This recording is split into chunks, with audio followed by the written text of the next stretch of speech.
My guest today has made headlines even before his book has formally been launched. Former RBI governor and well-known economist Raghuram Rajan has a habit of occupying the headlines for one or the other reason.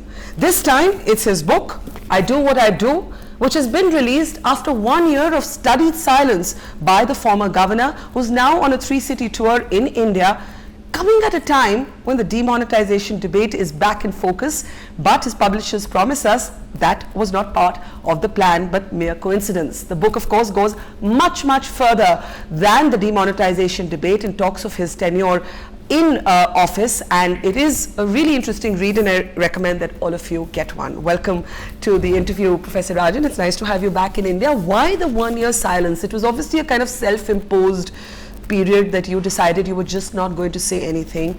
You left in a sort of wave of speculation as to the reason for your departure. We still don't know the full story, but somewhere you decided it wasn't correct to speak for a year. Why did you decide that?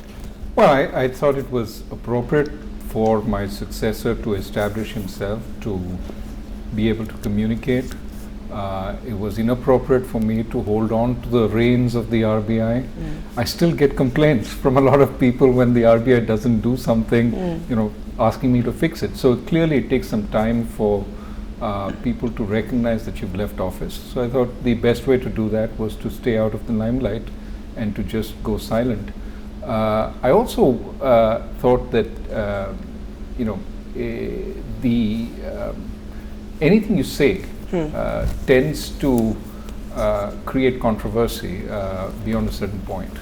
I think by losing the sort of followership, it allowed things to reset. Why the book then? If you were in a sense steering clear of the public attention, but at some point you decided that deadline of silence was over. I think it was a year, merely to create that gap. Now I'm no longer the RBI governor, I'm a professor, and I think it's important for two reasons to talk about what we did, what happened. One is simply, I feel there are lots of young people who are energized, who want to do something, and I want to tell them that there are places in India where you can do something. I had a wonderful time at the Reserve Bank because I had a lot of freedom and I thought we accomplished a lot. So I want to tell the story to energize people to engage in public service. That's one. The second is, I think we did a lot of reforms which I would like to see continued. I wanted to explain yet again the bigger picture and putting everything together rather than single speeches. I gave a lot of speeches trying to explain the reform process, but here by putting it all together, I think there will be a sense of this is what it was all about. The speeches, of course, are in public domain, and what everyone's really going to pick up the book for is how you explain the context of those speeches. There are prescripts and postscripts to each one of them. The introduction is already making headlines, and in the introduction you talk about demonetization, and you say that you need to clear the air because there has been a lot of speculation as to whether you were on board or not on board, and you were clearly not on board. That's very clear. In fact, the phrase you use is that you say that you orally expressed in no uncertain terms, that's the phrase, the pitfalls with addressing the issue of black money in this way, and you suggested alternatives. You then write that the government asked you to, the RBI prepares a note, and in that note, not just do you offer alternatives, but you also talk about what time period is needed to implement this. My question is, how did the government respond when you put up these reservations? Well, so first let me start by saying the reason I talk about this is the only part of my relationship with the government that I'm explicit about. Reason is because I understand that Parliament has asked questions about it. My response has been recorded in a way to Parliament, and it was important that I state for the public record what the actual situation was, so that there's no sense of ambiguity on what the RBI told the government. And I think it's important to reflect on episodes like demonetization to understand what kinds of lessons this carries for government policy, and therefore having the truth out there in some sense is important. In response to a variety of sources from which the government got information. It set up a group in the finance ministry to which we sent a participant, a deputy governor, yes, which then took forward the discussion on demonetization after we sent this note. So our deputy governor attended. My hope was if the government ever decided to go ahead, it would do what was necessary as we described it. And it did not? It happened after I left office. Clearly, any monetary economist would say, don't do it until you have all the money printed. I'd like to read out the operative part from the book. This is in the introduction. You said, I was then asked to prepare a note which the RBI put together and handed to the government. It outlined the potential costs and benefits of demonetization as well as alternatives that could achieve similar aims. If the government, on weighing the pros and cons, still decided to go ahead with demonetization, the note outlined the preparation that would be needed and the time that the preparation would take. The RBI flagged what would happen if the preparation was inadequate. Professor Rajan, may I ask you to elaborate a little bit on how much time you think would have been ideal? Now, it's clear that you did not think demonetization itself was ideal. But then you said, if you've got to do it, this is the amount of time and these are the preparations needed. How much time did you think was needed? Let me say that again. I think if you take a poll of monetary economists, they would tell you on the day that you actually do it, you should be prepared to replace as much currency as needed for transactions. So it's not the entire currency you're withdrawing, because some of that you presume is not held for transaction purposes, some for black money, some because people just have it lying around their house. I'm sure you had some.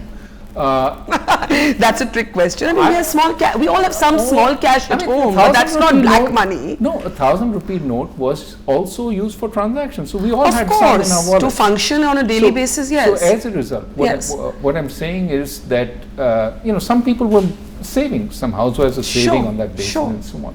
So you have to replace everything that's used for transactions, because otherwise, if people can't do transactions, not everybody can switch to electronic media overnight.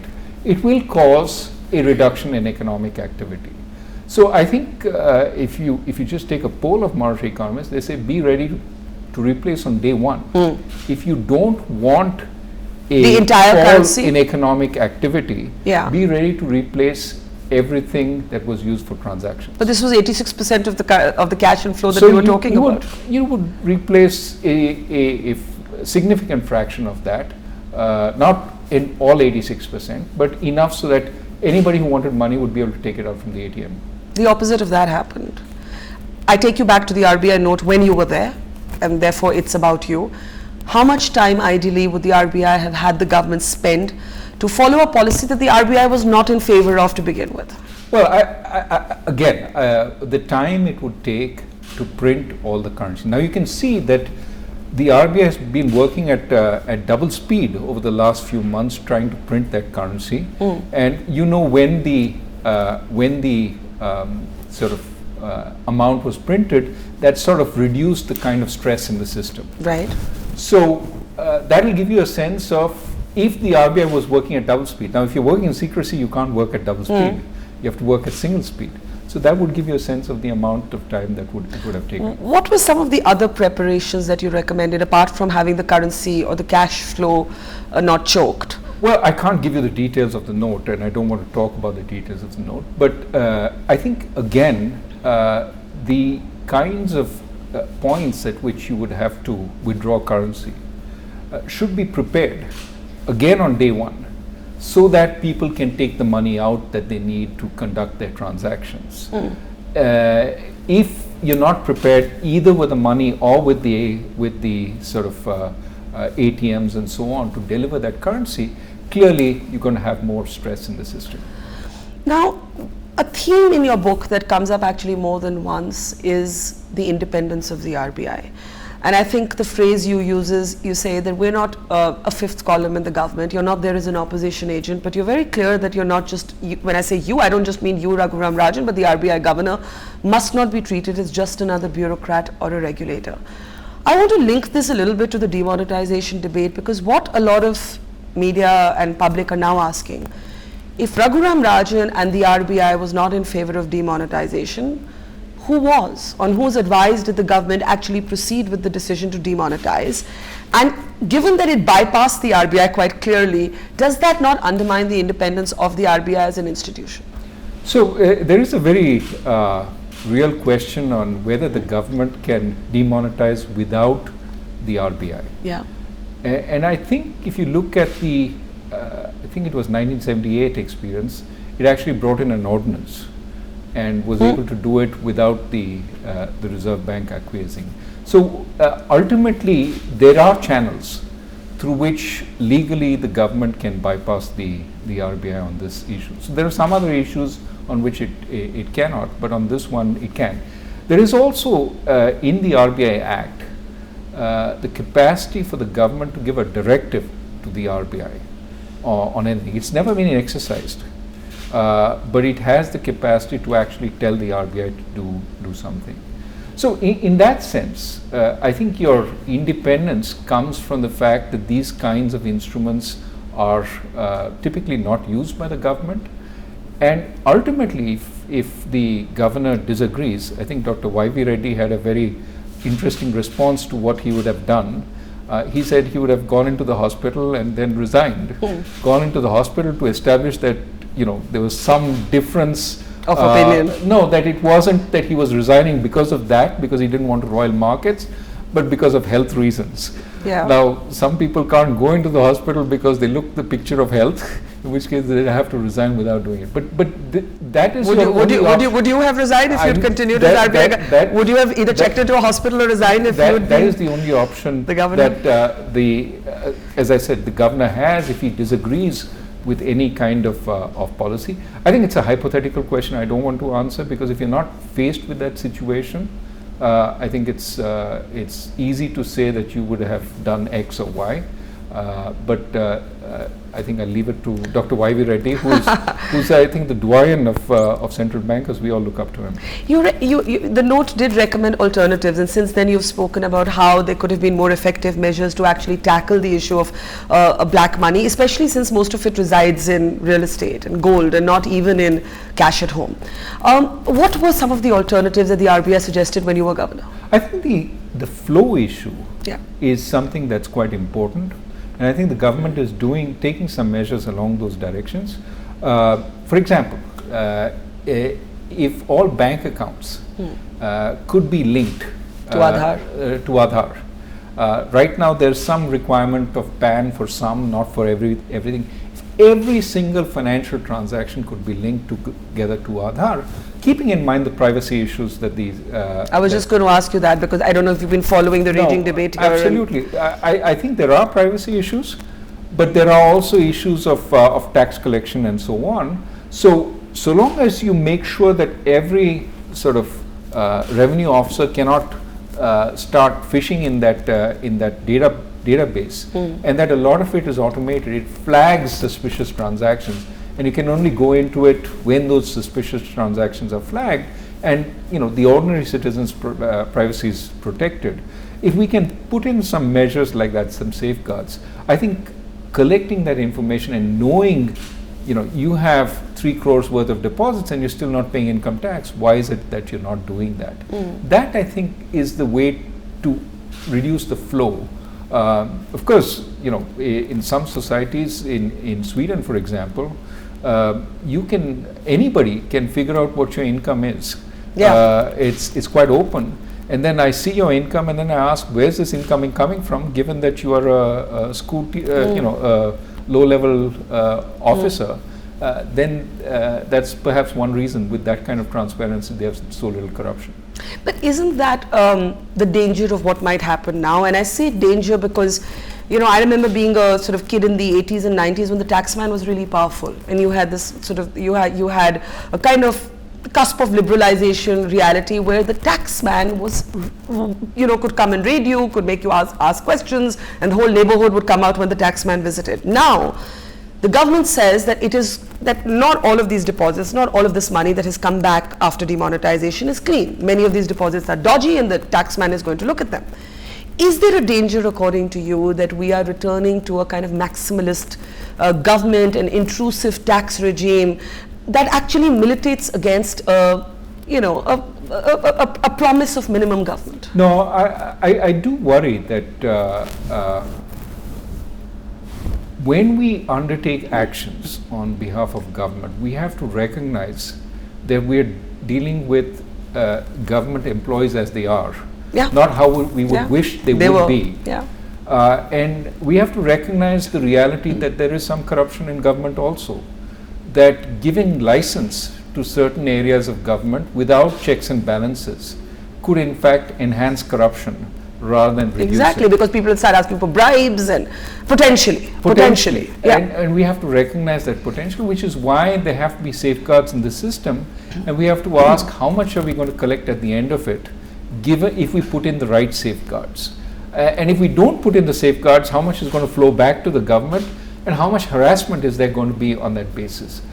That's why I think we need to focus on reducing the flow and be a little more worried about giving too much license to various government agencies. How would you assess today, knowing what you do, and knowing that as the RBI governor, you did sort of issue this health warning?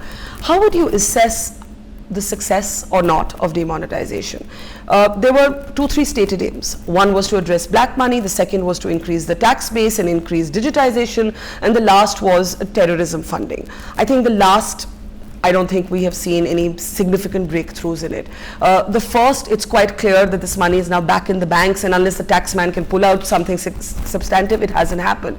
The second, there is some debate about that. Do we actually see an expanded tax base? Do we actually see an increase in digitization? How do you measure the impact and the consequences of demonetization? Well, I think the possible impact on taxes, we have to wait and see. I think the economic survey talked about new taxpayers, but talked about 10,000 crores more. Now, 10,000 crores, if it's a first down payment, that's fine. That's a reasonable thing.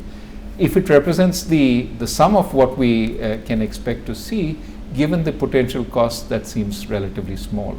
I think if you look at the digitization, we saw a blip up in digitization and then a blip down after the stress period was over.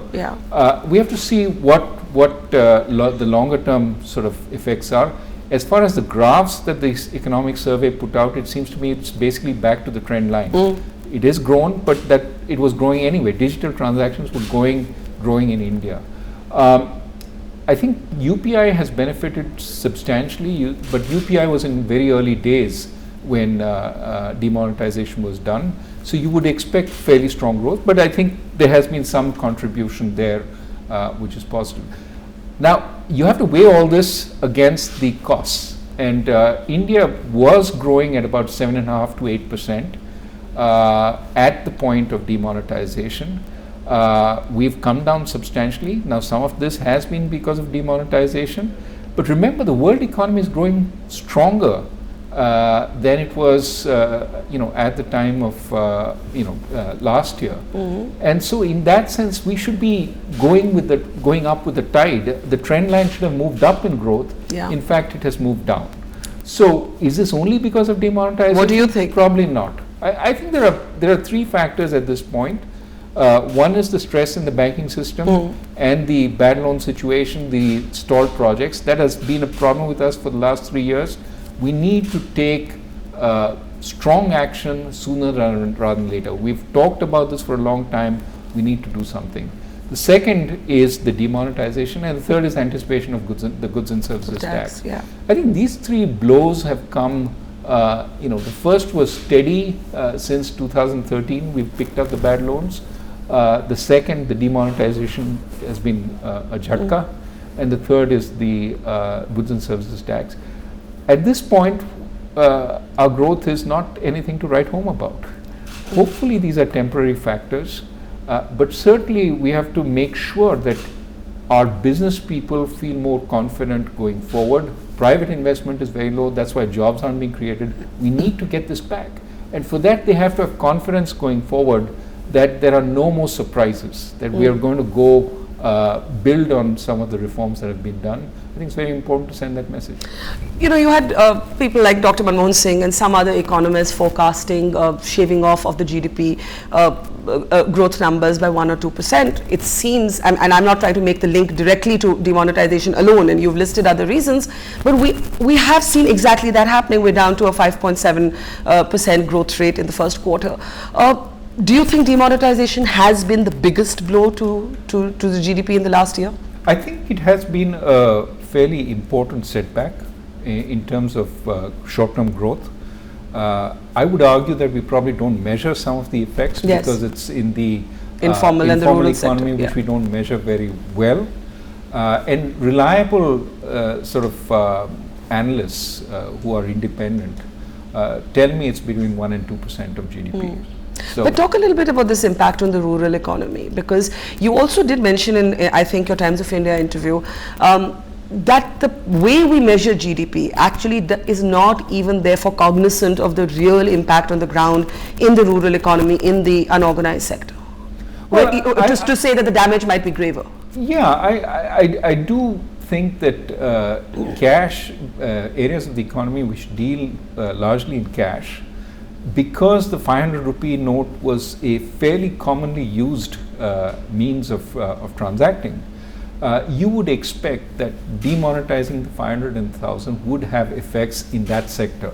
And it's not that these guys can get credit cards or even some of them have the ability to use checks. I have seen some studies, early versions of studies, which have looked at some cash intensive sectors, and they find some significant downturn in transactions at that point.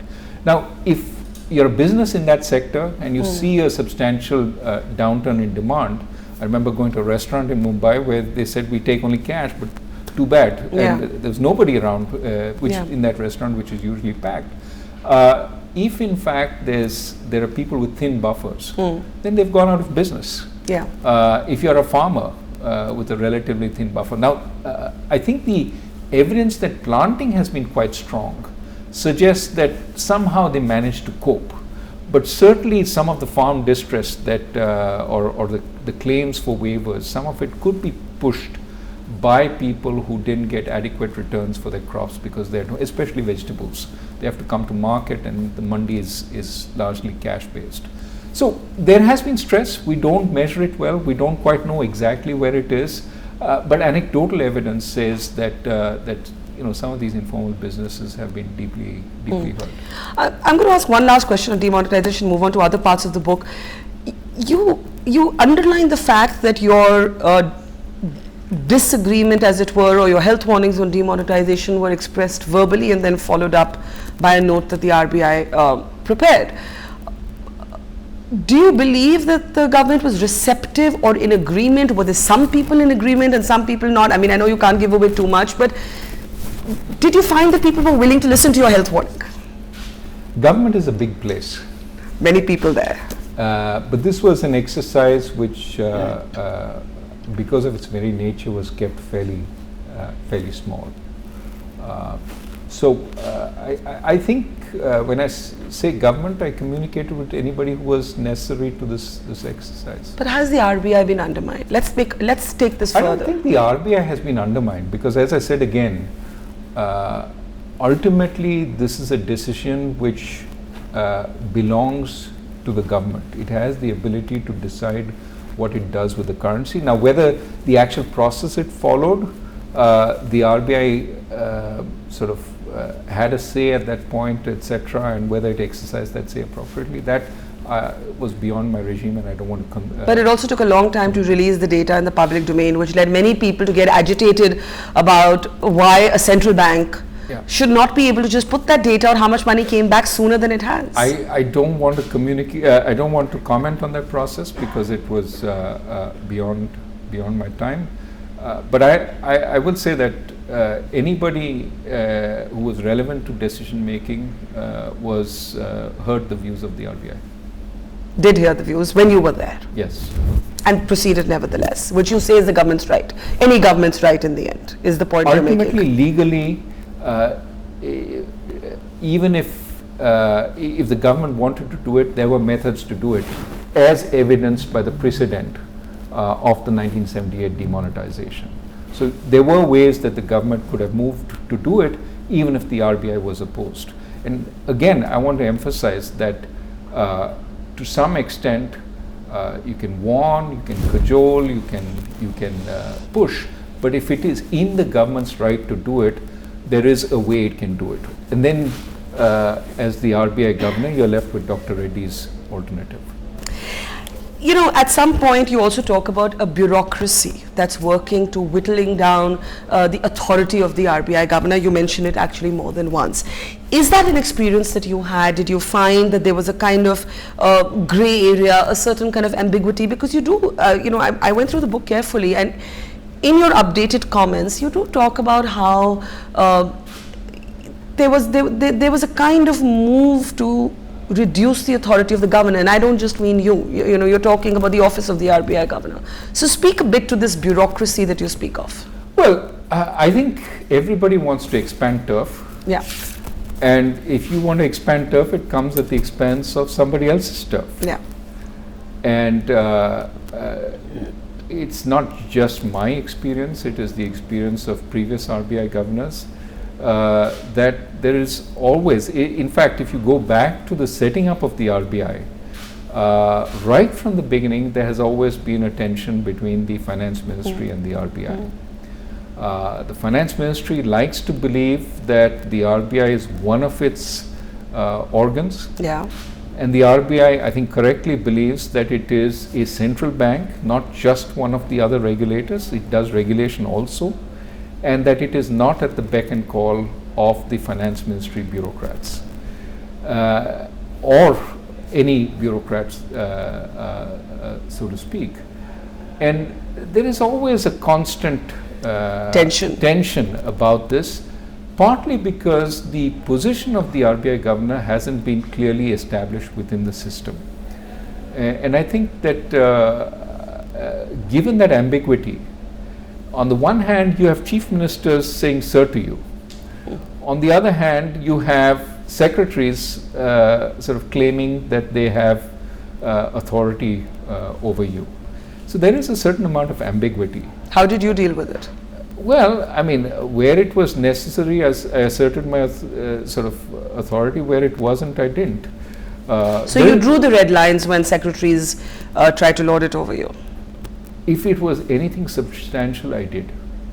Whenever it was anything substantial. Whenever there was no need to make an issue of it, I didn't. You know, let people feel good if they want to, but really where it makes a difference to the Reserve Bank, and sometimes, you know, small matters of status do make a difference to the Reserve Bank, you draw the line. But I think the tension is, the constant bickering is not particularly good. It takes away from the time that you have to devote to more important things. I just want to read out the operative bit on this, and you say that the RBI risks becoming dangerously weakened as successive governments and finance ministers misunderstand its role. The RBI governor is the technocrat with responsibility for the nation's economic risk management, is not simply another bureaucrat or regulator, and efforts to belittle the position by bringing it into the bureaucratic hierarchy are misguided and do not serve the national interest. More clarity about the RBI's role and a clearer assertion of its independence would be in the nation's interest. Can you share an experience that you had specifically where the RBI had to push back and say this is bureaucratic interference, it is undermining the authority of the bank? I think there's, one further example I give is of the FSLRC, Financial Sector Legislative Reforms Committee, which is a committee set up by the Finance Ministry, which gave a set of recommendations essentially creating an agenda for financial sector reforms, when really its objective was to talk about how you could have a new legal structure. There are some good things in that report, but there are also some things which have never been debated. Take this power from this central bank, give it to somebody else, create this mega regulator who's different. And I gave a speech on that saying, if it ain't broke, don't fix it. Right. We have too many problems in India to start dealing with problems that we don't have. And I think that's an example of where a report is used to try and change the reality on the ground, not because there's a genuine problem, but because you're, essentially dealing with empire building. You want a different empire because this empire doesn't suit certain people, right? And so let's create a new empire. So I, had a reasonable sense that there were some aspects of the FSLRC which were important, worth implementing, and there are some that had to be resisted. And in fact, there were certain people trying to actually push that harder than it should have been pushed, and we pushed back. Talking about speeches, you do write about how some of your speeches you think were distorted by the media, distorted by social media. But there is one particular speech where you actually say in your postscript that you referenced Hitler while making a larger point, and it was misconstrued according to you to mean the Modi government or strongman governments in general, with an allusion to the Modi government. And you say if you'd known that's how it would have been viewed, you wouldn't have used the word. But you do not express the same reservation about the Andho mein Kana Raja phrase, right? These phrases, as you look back at them, they were used to say Raghuram Rajan is talking beyond monetary policy. He's exceeding his brief here. How do you look back at these two phrases that came back to haunt you in some ways? Let me take the Andho mein Kana Raja. Yeah. I said that somewhere in April. Yes. 2016. Trace the progress of the Indian economy ever since I said that. It's been down. Every quarter we've done worse. Are you saying that you were accurate in what you said? I'm just saying I was trying to say let's not be complacent. That we have problems. Our real problems start when we beat ourselves on the chest and say how well we're doing. And then we don't pay attention to the fact that there's so much more to be done, right? I was in Beijing just before I came here. Of course, we've had this tension with them at the border. Right. But it is interesting how Beijing is turning around. The reporters there and saying, oh, you said you were the fastest growing country in the world last year. Who's the fastest growing now? It's China. So, these things come back to haunt you. The thumping on the chest. Let others sort of praise you. Let others give you kudos for what you do. But don't thump don't keep boasting, because the media will take it up for a little while, but investors remember that you said you were so great, what's happened to you? Because they come in and then they get disappointed, and you can't disappoint them too many times. And we need investors, given that we run a current account deficit, which is probably going to get wider in the future. My point was, as a central bank governor, I was saying, here is some good stuff, and that's what I point in the book. Follow the rest of what I said. Here are things that are happening, here is good stuff, but we have to be a little careful that we're not complacent. Right. It was more saying to the international media, we're not thumping ourselves on the chest. And it was taken here as, oh, he's being derisive about India. And that was clearly not the intent. But if you look back, that was the truth. We were being a little complacent then, and we have not done so well since. And we have to reflect again, what is it that we're not doing to get our growth back to where it really should belong, in the 9 to 10% range rather than the 5 and 6% range. So we need to do a lot, and we cannot ever say we've arrived, because we simply have such a long way to go to even match the next BRICS country. We have such a long way to go. So we have to be much less boastful and much more focused on the work we need to do. That's one. On the other issue, I didn't realize that I had my speeches sort of read by my sort of public relations team, as well as my assistant. And I didn't realize that word would get associated with the government. And if you read the speech, it's about how India doesn't have government capacity. That we need to strengthen our government capacity because we are not doing as much as we need to do in public services.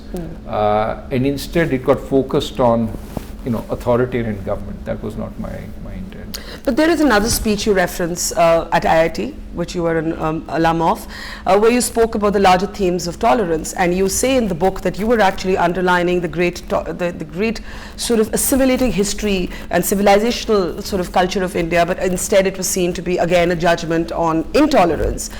But you had one fan in your son, you write, who texted you to say that you did well.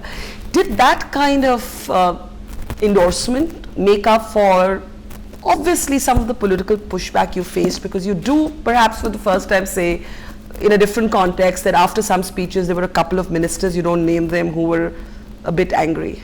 You know, after that speech, minister told me this is exactly what I've been saying for the last week. Oh really? So you want to tell us which minister? I won't tell you because that was a I always try my luck. But you know, it is interesting that that speech was seen as anti-government when the government is actually not mentioned at all. It was about emphasizing India's tradition for tolerance as important for its growth. I ultimately wanted to link it back to our economic prowess. We are in a situation where we have some advantages some of our BRICS sort of compatriots don't have, which is free speech, democracy, a sense of vibrancy. As we go into the frontiers, these are going to be important for our growth. The fact that we can actually say what we want. Having a middle class which is innovative also means that they actually want to live there. They feel unconstrained, right? It's important we need to keep that environment. Otherwise, we're going to damage one of our greatest strengths and instead follow a path which we are not as well built for. So part of that speech was saying, let's be careful about clamping down on all this. That it is important. This is where India has flourished in the past. This is where it will flourish again. Sanjeev Sanyal, who's at the ministry, wrote a book on this, how at times when India was open, it did its best.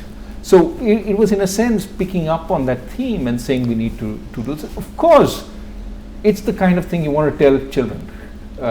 Young kids. Of course, yes. That's the message you want them to take away.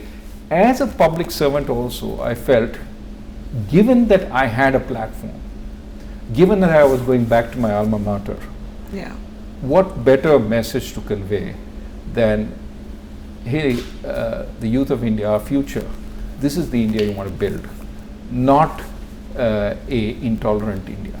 I've seen some early critiques of your book where some people have argued that that was not your role, that your role was to restrict yourself, to talk about monetary policy, to not talk about the civilizational sort of history of tolerance, that India has always imbibed and so on. I don't agree with it, but these are comments that have been made, some comments that have been made, and you must have heard them even when you were governor, that you were exceeding your brief. How do you respond to that sort of charge that you went beyond what you were put there for? Well, I could have kept quiet and sat in a corner, etc. I think as a public servant, you also have a public responsibility. That responsibility means that in your job you typically don't criticize the government. If you are at odds with the government, resign. You can't stay in the job if you have serious differences with the government. But it also means that when there is an environment in the public, and not being created by the government, but which emerges, that you have a duty to say this is not the way we should go as a country, here is the way we need to go. And I felt that in none of my speeches was I criticizing the government. If I did feel so strongly, I would have resigned. But it was about the kind of environment. And in my discussions with the powers, I always felt that they seemed to suggest this was what they wanted. Oh, they never told you to keep quiet or tone it down? No, they never told me to tone it down or keep quiet, but more was that this was what they thought they were saying, which is interesting because, as I said, social media seemed to think that this was a criticism of the government. Before we come to why you left, which I know a lot of people want to know. There's one thing that we have not resolved in this country, which is the issue of banks and bad loans. And I remember when I met you, I think it was the penultimate interview before you actually left as RBI governor. At that time, the RBI and you spoke very strongly about how you need to go public with this list of willful defaulters. Then we saw the RBI under a new governor take a different position in court. How do you see the sort of Vijay Mallya phenomenon? And I want to link this to a more recent speech you made, where you actually spoke of how and this was in the United States, and you spoke about how when people see sort of this crony capitalism and the fat cats that are able to get away with bending the law, it actually hurts liberals everywhere. It creates phenomenons like the rise of Trump. We have those kind of fat cats here who are, partying it up while their employees don't get salaries or their ex-employees don't get salaries. So I use Mallya as a symbol of that debate. Do you feel regretful that you were not able to maybe address that issue more head on? No, see, the RBI doesn't have an investigative arm. We were trying to start some, but it doesn't have. My focus throughout was let's try and speed up catching the genuine criminals in the system because they infect everybody. And so we made lists of the big frauds. See, start at the top. Don't start with the small fry. Right. Start with the big guys and start catching them. So we made a list and we gave it to the Prime Minister's office and said, we've spent 4 or 5 years investigating some of these guys. Where is the outcome of this kind of investigation? And we should do it faster. So we put in place a fraud recognition system, attempting to speed up the process by which we identify some of these frauds and go after them.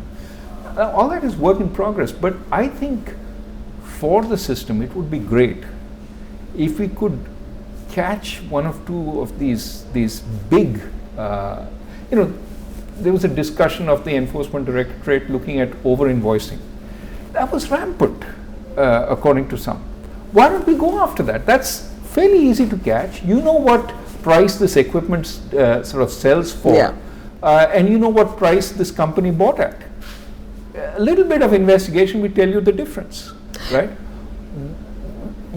The structure for over-invoicing sometimes is you buy the equipment from another company, which is a intermediate company, and that intermediate company you own. So it has bought the stuff from the original equipment producer, pushed up the rates, and then sells it to you and pockets the difference, which is actually in your own pocket. Can't we use our investigative agencies to go after this? Clearly they have been doing some investigation. So why didn't it happen? What was the pushback you faced when you were there? No, look, that is not it's not your job, I know. It's not the RBI's this thing. But you could have made the list public. It is important to ask the question, what's happened to all those inquiries? Why haven't, despite the allegations, and I want to say at this point that there are allegations of rampant over-invoicing and about investigations into that. Why hasn't anybody been brought to book for that?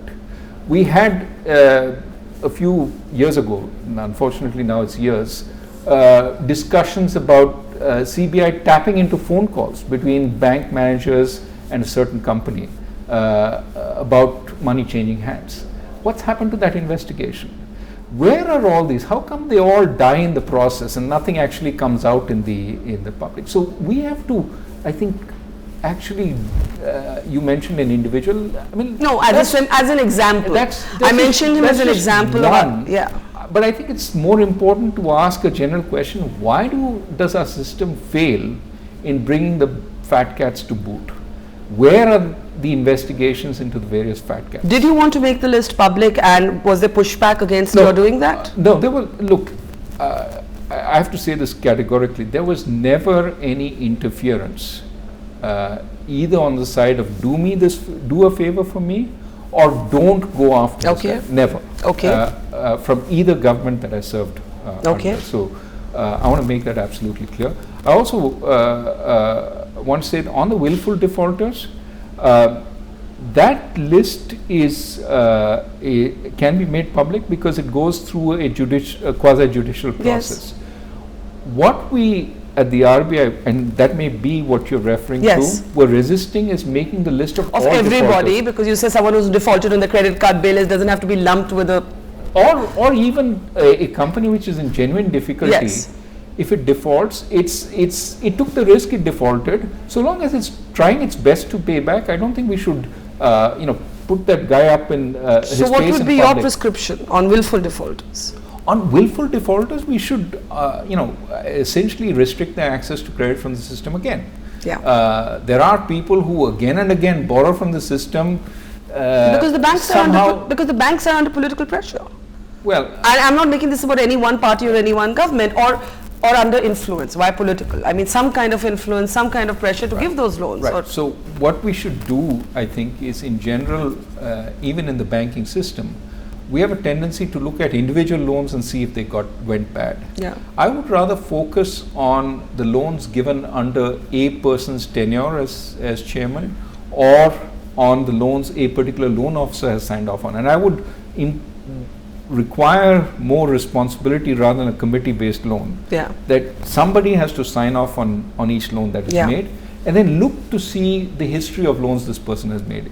If so many of them have gone bad, and there are a couple of banks which are in trouble because of the tenure of just one CEO, I would go after those guys and ask, were they so totally incompetent, or is there evidence? I would actually, investigate them much more closely. I would do that rather than subject every single loan which has gone bad to some kind of a scrutiny, because then you're chilling lending totally. People won't make loans. When you look back, what was the toughest time in your tenure? I think the beginning was difficult, because when I was coming in from the finance ministry, we had tried a lot of things to stabilize the currency and nothing seemed to be working. Yeah. So I remember the first few months I used to look at the value of the rupee every 10 seconds. You have that flashing CNBC or this thing ticker. I used to look at it every this thing, just to make sure that it was not falling off. I mean, that was and then the constant tension over the cutting of interest rates. I mean, that you said is every central bank. I think every central bank governor faces that, and I think you explain as best as you can, but ultimately you make your decision. And again, I think you have the independence to do that. Let's talk in the end about the elephant in the room. Nobody quite knows why you left. You have subsequently said that there was no offer on the table, that there was no agreement on terms that you and the government could come to an agreement on. There was a column by a colleague of mine, Karan Thapar, who wrote in the Hindustan Times that he'd got the whole story wrong, that he thought, like all of us, that there was a fallout with the government and you'd pretty much, been punished for your outspoken independence. He said no, the real reason was actually that this was cutting into your time at U Chicago and you needed to get back into academia. Can you first clear the air on that? Would you have stayed if there was an offer, and was there an offer? What actually happened? No, that's a hypothetical question. So what happened? What can you share with us? Look, what happened is what I've said happened. Which is that you didn't come to an agreement with the government. That's all you've said. I was at the end of a 3-year term, so I could. Most ran into 5. Since the 90s, you were the first who did. It has been typical for things to be extended. Yeah. But there was no obligation on the government's part to extend my tenure, and similarly, there was no obligation on my part to necessarily stay on. I had expressed, and I've said that publicly in my letter to my staff, a desire to stay on to at least see what was in the works completed. And the government never made me an offer to stay on. That was where it ended. So that particular column got it wrong. This had nothing to do with your tenure issues at the University of Chicago. The University of Chicago has been very generous to me. It basically said, tell us how much time you want. That was not the constraint. Do you believe now that maybe the reason that offer did not come was your opposition to, let's say, demonetization? Was it these speeches that you made? Was it something else? Look, were you too much your own man? It would be speculation for me to think about that. I have no idea. In the end, this title, I do what I do. You said, you have explained since that this James Bondish sort of reference actually tumbled out because you were trying to not reveal too much about monetary policy, and you said, I'm Raghuram Rajan, I do what I do. Your daughter laughed at you, but it's come to be kind of a defining, descriptive of your phase. What does this phrase say to you, I do what I do? Well, I was trying to make some sense of that. It's one of those things. I probably should have said, my name is Rajan, Raghuram Rajan, right? If I wanted to be I don't know which would have been more cheesy though. Yeah. But that would have been the sort of jokey way of responding to that question. And I didn't. I said, my name is Raghuram Rajan, and I was trying to think, what the hell do I say after this? And look, the real... and I wanted to emphasize this, that I really had a very fulfilling time. It wasn't easy. There were lots of challenges, and it was an important time to get India's macro stability right. I think we managed to do that. I think the exchange rate has been very stable. Inflation is down significantly, and we've made at least the beginnings of an effort at cleaning up the banks. I think far more is needed here. But it's very fulfilling, and I think for an economist, there's no better job than the Reserve Bank. What I experienced with both governments is an enormous amount of freedom in doing what I think needed to be done. I thought that was a way of explaining that, as you call it, cheesy phrase, I do what I do. Well, it's come to stick. I was allowed to do what I wanted to do. Of course, with a whole lot of debate within the RBI, we're trying to get buy-in from people inside. We managed, I think, to achieve a tremendous amount as a team. And I feel extremely happy about that. I was this morning with fresh RBI recruits at the Reserve Bank Staff College here. Delight to see that we're recruiting such good talent now into the Reserve Bank. Is it tell-all following this one? No. I would like to quote Naresh Chandra via Shekhar Gupta that what I can talk about is not interesting, and what is interesting I cannot talk about. One day maybe you will change your mind about that. Professor Rajan, a pleasure as always talking to you. Pleasure.